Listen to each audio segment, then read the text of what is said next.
இட்லியோட வச்சு சாப்பிட்றதுக்கு இட்லி சுட சுட அவிச்சாச்சுங்க. சூடாக இருக்குது. அப்படியே இலையில வச்சு சாப்பிட்டோம்னா அவ்வளோ ஒரு டேஸ்ட்டாக இருக்குங்க. இந்த மாதிரி கத்திரிக்காய் சட்னி வச்சு சாப்பிட்டு பாருங்கள், அட்டகாசமாக இருக்கும்.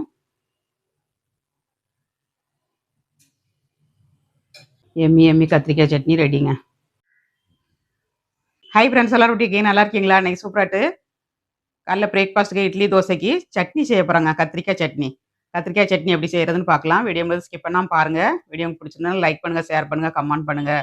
முதல் முறையாக பார்க்க இருந்தால் சப்ஸ்கிரைப் பண்ணி வைங்க. அப்போ தான் நாங்கள் போடுறது வீடியோலாம் உடனே அப்டேட் ஆகும். ரொம்ப டேஸ்ட்டாக இருக்கும் தோசைக்கு இட்லிக்கு. எப்போதும் நம்ம ஒரே மாதிரி செய்யாமல் டிஃப்ரெண்ட்டாக சட்னி செஞ்சு பாருங்கங்க. எப்போதும் இட்லிக்கு மசியல் தான் பண்ணுவோம், நம்ம சுட்டு மசியல் பண்ணுவோம், இல்லாட்டி அவிச்சி மசியல் பண்ணுவோம். இன்றைக்கி சட்னி எப்படி செய்கிறதுன்னு பார்க்கலாங்க. சூப்பர் டேஸ்ட்டில் இன்றைக்கி சட்னி செய்ய போகிறோம். வாங்க வீடியோக்குள்ளே எப்படி பண்ணுறதுன்னு பார்க்கலாம். எண்ணெய் கத்திரிக்காய் சட்னிக்கு இன்றைக்கி 4 கத்திரிக்காய் எடுத்துருக்காங்க. இந்த கத்திரிக்காய் வச்சு தான் இன்றைக்கி சட்னி பண்ண போகிறேன். நல்லா ஃப்ரெஷ்ஷாக இருக்குது கத்திரிக்காய், வந்து பிஞ்சு காய்ங்க. டேஸ்ட் ரொம்ப நல்லாயிருக்கும் கத்திரிக்காய் சட்னி. டிஃப்ரெண்ட்டான முறையில் பண்ணியிருக்கேன். நீங்களும் உங்கள் வீட்டில் ட்ரை பண்ணுங்கள். இதுக்கு தேவையான பொருள் வந்து மல்லித்தழை, வெங்காயம், கடலைப்பருப்பு, தக்காளி, உளுந்தம்பருப்பு, தேங்காய், புளி கொஞ்சமாக, பூண்டுங்க. இதெல்லாம் வச்சு தான் இன்றைக்கி பண்ண போகிறேன். வாங்க இதை எப்படி பண்ணுறதுன்னு பார்க்கலாம். கத்திரிக்காய் வந்து நம்ம நறுக்கி தண்ணியில் போட்டு வச்சுக்கணுங்க. ஃபஸ்ட்டு எல்லாத்தையும் நறுக்கி எடுத்து வச்சாச்சு. கத்திரிக்காய் மட்டும் நறுக்கணும். நம்ம லாஸ்ட்டில் தான் நறுக்கணும். லாஸ்ட்டில் நறுக்கி அப்படியே தண்ணியில் போட்டு வச்சிடணுங்க. இல்லாட்டா கருத்துரும் உங்களுக்கு. எவ்வளோ பிஞ்சியாக இருக்குது பாருங்கள். நல்லா சன்னமாட்டு நைஸாக வெட்டிக்கங்க. அப்போ தான் நல்லா வதங்கி வரும் உங்களுக்கு சீக்கிரமாட்டு. அவியலுக்கெலாம் நம்ம வெட்டுவோம் பாருங்க, அந்த மாதிரி வெட்டிடணுங்க.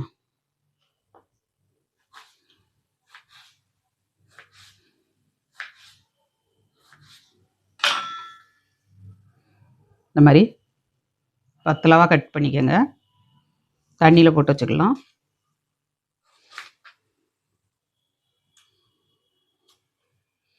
சட்னி வந்து எதில் பண்ணாலுமே நல்லா தான் இருக்குங்க தோசைக்கு இட்லிக்கு. கத்திரிக்காயில் வந்து நம்ம கத்திரிக்காய் மசியல், கூட்டு, எண்ணெய் கத்திரிக்காய் குழம்பு இந்த மாதிரி தான் செஞ்சுருப்பீங்க. சட்னி செஞ்சு சாப்பிட்ருக்க மாட்டேங்கிங்க. இந்த மாதிரி சட்னி செஞ்சு சாப்பிட்டு பாருங்கள், சூப்பர் டேஸ்ட்டில் கிடைக்கும் உங்களுக்கு. கட் பண்ணிவிட்டு உடனே தண்ணியில் போட்டுருங்க. ரொம்ப நேரம் வச்சுருந்தேன்னா கருத்துருங்க.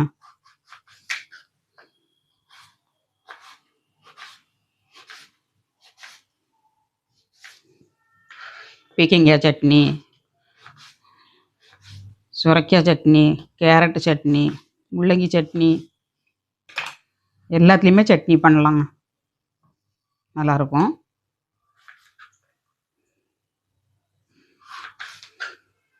கத்திரிக்காவை சுட்டு சட்னி பண்ணாலும் நல்லாயிருக்குங்க இட்லிக்கு. வீடியோ போட்டிருக்கேன் பாருங்கள். எல்லாம் கத்திரிக்காய் நறுக்கி எடுத்தாச்சு. இப்போ நம்ம அடுப்பை ஆன் பண்ணிவிட்டு கடலைப்பருப்பு, உளுந்தம்பருப்பு வறுத்து எடுத்துக்கலாம். அடுப்பை ஆன் பண்ணிவிட்டு கொஞ்சமாக எண்ணெய் ஆட் பண்ணிக்கோங்க. நம்ம இந்த கடலைப்பருப்பு, உளுந்தம்பருப்பு வறுக்கிறதுக்காண்டி கொஞ்சமாக எண்ணெய் ஆட் பண்ணிக்கலாம். ஃபஸ்ட்டு வந்து கடலைப்பருப்புங்க 2 ஸ்பூன் எடுத்துருக்கேன், ஆட் பண்ணிக்கலாம்.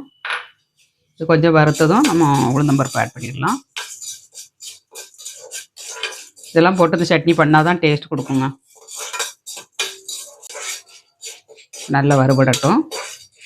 அடுப்பை வந்து மீடியமாக வச்சு வறுத்துக்கணும். பருப்புலாம் வறுக்கும்போது ரொம்ப அடுப்பை ஸ்பீடாக வச்சுருந்தீங்கன்னா உங்களுக்கு வந்து கலர் உடனே டக்குன்னு சேஞ்ச் ஆயிருங்க, வறுபடாது. இப்போ வறுத்துட்டு இருக்க நேரத்தில் 1 ஸ்பூன் உளுந்தம்பருப்புங்க. கருப்பு உளுந்து போட்டுக்கோங்க. கருப்பு உளுந்து தான் சட்னிக்கு வந்து ரொம்ப நல்லாயிருக்கும்.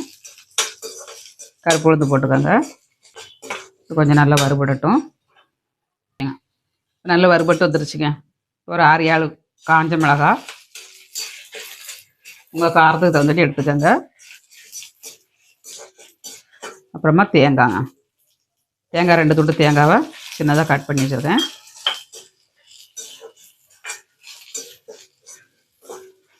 எல்லாம் நல்லா வறுபட்டுருச்சு. நம்ம வேற ஒரு பாத்திரத்தில் எடுத்துடலாம். தேங்காய் வந்து ரொம்ப வறுக்கணும் வேண்டாம்.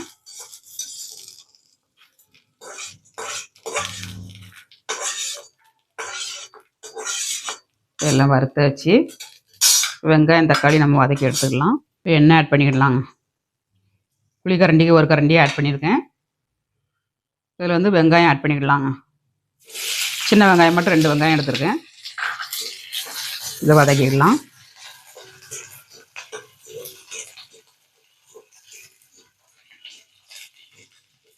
ரொம்ப நல்லா வதங்கணும்னு வேண்டாம், ஓரளவுக்கு கண்ணாடி பதம் வதங்கினா போகிறோம். வதங்கிருச்சு.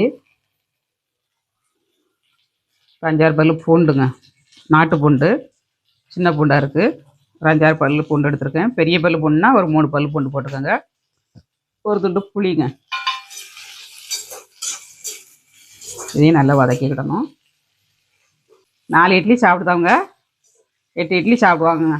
அந்த அளவுக்கு டேஸ்ட்டாக இருக்கும். ட்ரை பண்ணி பாருங்கள். இப்போ வெங்காயம் இந்த அளவுக்கு வதங்கினதும் நம்ம தக்காளி ஆட் பண்ணிடலாம். இப்போ சட்னி தந்தோடி நம்ம உப்பு போட்டுக்கிடலாங்க.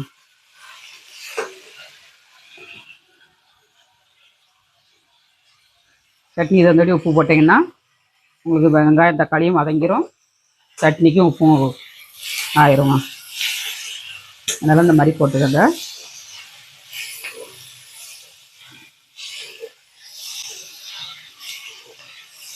இது நல்லா கொஞ்சம் வதங்கட்டும். கத்திரிக்காய் ஆட் பண்ணிடலாம். நல்லா வதங்கிருச்சுங்க. இந்த அளவுக்கு வதங்கினா போதும். இதில் வந்து நம்ம கத்திரிக்காய் ஆட் பண்ணிக்கலாம். தண்ணியில் போட்டு வச்சோன்னா நல்லா கருக்கில் பாருங்கள், உங்களுக்கு சூப்பராக இருக்குது பாருங்கள்.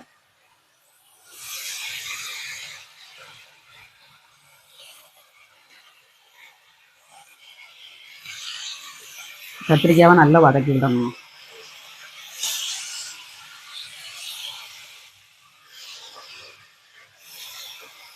உப்பு போட்டக்கனால சீக்கிரமாட்டு வதங்கிடும் உங்களுக்கு. ஆனால் நல்லா வதங்கணும். வதங்கலைன்னா உங்களுக்கு கத்திரிக்காய் பச்சை வாடை அடிக்கும். நல்லா வதக்கிட்டு இறங்கிய சட்னி வந்து வாடையே இருக்காதுங்க. யாருமே கண்டே பிடிக்க மாட்டாங்க கத்திரிக்காய் சட்னி. அந்த அளவுக்கு டிஃப்ரெண்ட்டாக இருக்கும் சட்னி வந்து.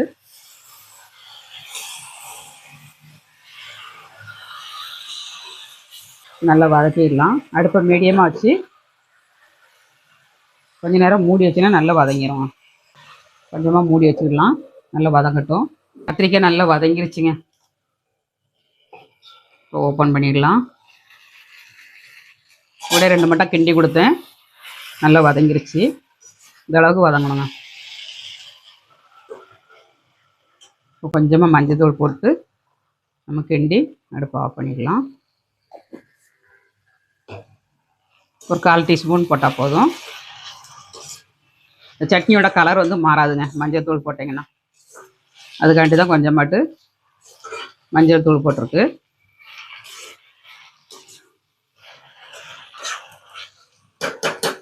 அவ்வளோதாங்க.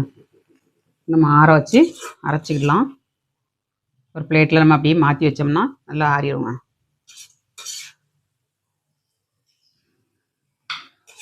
அதே கடாயில் இருந்ததுன்னா ஆறதுக்கு நேரம் ஆகும். மாற்றி வச்சுருங்க, சீக்கிரமாட்டு ஆறிடும்.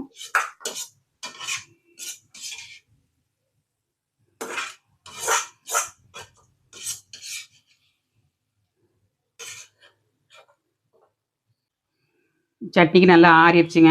ஃபஸ்ட்டு வந்து நம்ம தேங்காய், மிளகாய், கடலைப்பருப்பு, உளுந்தம்பருப்பு எல்லாத்தையும் நம்ம குறப்பாக அரைச்சிக்கிடலாம். அரைச்சிட்டு அப்புறமாட்டு நம்ம கத்திரிக்காய் ஆட் பண்ணணும்.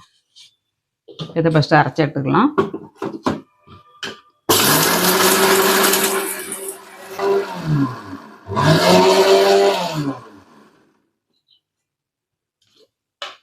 இந்த மாதிரி குறப்பாக அரைச்சிட்டு நம்ம கத்திரிக்காயை ஆட் பண்ணிடலாங்க.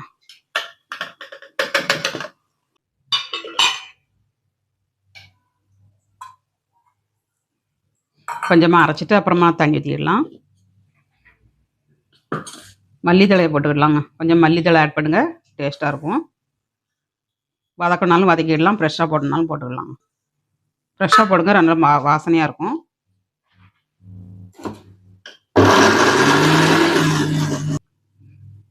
குறப்பாக அரைச்சாச்சு. கொஞ்சமாக தண்ணி ஆட் பண்ணிடலாம்.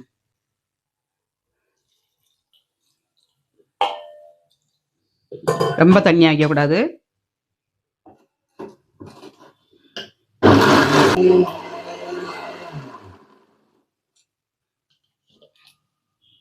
நல்லா அரைப்பட்டுருச்சுங்க. உப்பு எல்லாம் கரெக்டாக இருக்கான்னு செக் பண்ணிக்கோங்க. இப்போ உப்பு காணுமான்னு செக் பண்ணிடலாம். கரெக்டாக இருக்குங்க. இப்போ தாளிசம் பண்ணிடலாம். இப்போ அடுப்பு ஆன் பண்ணிடலாங்க. ஆன் பண்ணிவிட்டு இந்த மாதிரி ஒரு கடாயை அடுப்பில் வச்சுக்கோங்க. தாளிசம் பண்ணதுக்கு கொஞ்சமாக எண்ணெய் ஆட் பண்ணிடலாம்.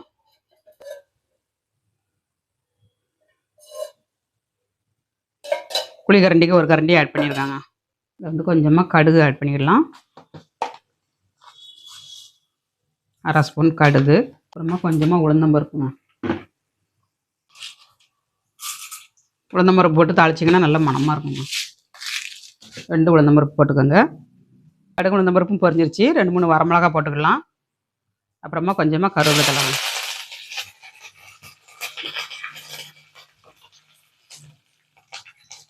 இதில் நல்லா பொரிஞ்சிருச்சு. நம்ம சட்னி ஆட் பண்ணிடலாம்.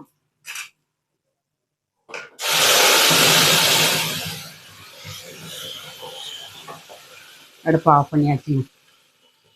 ரொம்ப நேரம் கொதிக்க விடக்கூடாது, ஏன்னா நம்ம பருப்புலாம் போட்டுக்கனால டேஸ்ட் இருக்காது. கொதிச்சாச்சுன்னா ஒரு மாதிரி நுரைச்சிக்கிட்டு வருங்க. அதனால் தாளித்து அந்தால ஊற்றிடணும். கொஞ்சமாக மிக்ஸி சாரை கழுவி தண்ணி ஊற்றிக்கலாம்.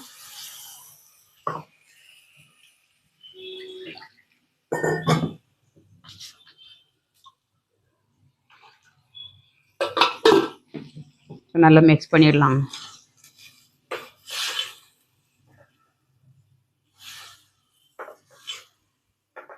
அருமையான சட்னி ரெடிங்க. வாங்க எல்லாரும் சாப்பிட்றதுக்கு, கத்திரிக்காய் சட்னி சாப்பிட்றதுக்கு. கொஞ்சம் தண்ணி ஆட் பண்ணிடலாம். அப்போ தான் ஊற்றி சாப்பிட்றதுக்கு நல்லாயிருக்கும்.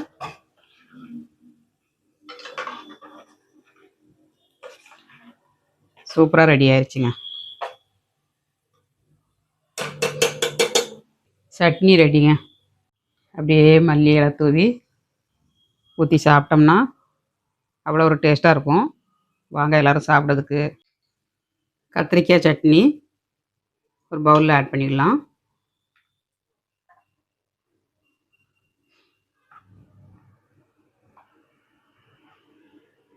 பத்து இட்லி சாப்பிட்டாலும் பத்தாதுங்க. கேட்டு வாங்கி சாப்பிடுவாங்க. அந்த அளவுக்கு டேஸ்டியாட்டு சட்னி பண்ணியாச்சு. நீங்களும் உங்கள் வீட்டில் ட்ரை பண்ணுங்கள். எம்மி எம்மி சட்னி ரெடிங்க. இட்லியோடு வச்சு சாப்பிட்றதுக்கு இட்லி சுட சுட அவிச்சாச்சுங்க. சூடாக இருக்குது. அப்படியே இலையில வச்சு சாப்பிட்டோம்னா அவ்வளோ ஒரு டேஸ்ட்டாக இருக்குங்க.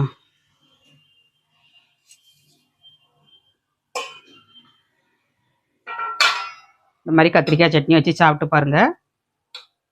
அட்டகாசமாக இருக்கும்.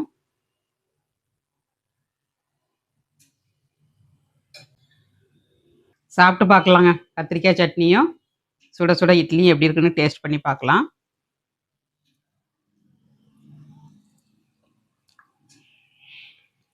வேறு லெவலில் இருக்குங்க. டேஸ்ட்டு சும்மா அட்டகாசமாக இருக்குது. ட்ரை பண்ணி பாருங்கள் நீங்களும் உங்கள் வீட்டில். எம்மியாக இருக்குங்க. சூப்பராக இருக்குங்க. வீடியோ பிடிச்சிருந்தா லைக் பண்ணுங்கள். மீண்டும் நெக்ஸ்ட் வீடியோவில் சந்திப்போம். பாய்.